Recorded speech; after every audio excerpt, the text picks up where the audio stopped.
அருளின் காலம் 14ஆம் நாள்.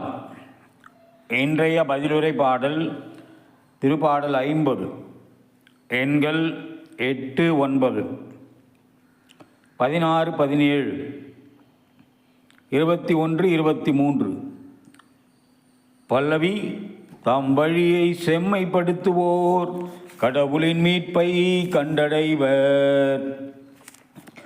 நீங்கள் கொண்டு வரும் பலிகளை முன்னிட்டு நான் உங்களை கண்டிக்கவில்லை.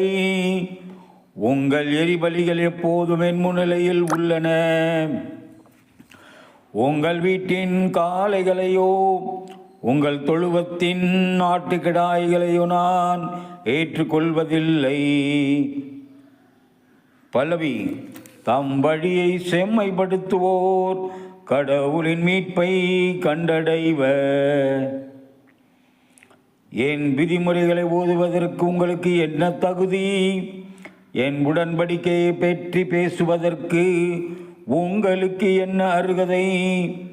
நீங்களோ ஒழுங்குமுறையை வெறுக்கின்றீர்கள், என் கட்டளைகளை தூக்கி எறிந்து விடுகின்றீர்கள். பல்லவி: தம் வழியை செம்மைப்படுத்துவோர் கடவுளின் மீட்பை கண்டடைவர். இவ்வாறெல்லாம் நீங்கள் செய்தும் நான் மௌனமாயிருந்தேன். நானும் உங்களை போன்றவர் என எண்ணிக்கொண்டீர்கள். ஆனால் இப்பொழுது உங்களை கண்டிக்கின்றேன்.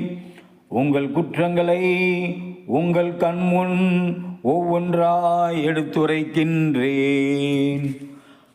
பல்லவி: தம் வழியை செம்மைப்படுத்துவோர் கடவுளின் மீட்பை கண்டடைவர்.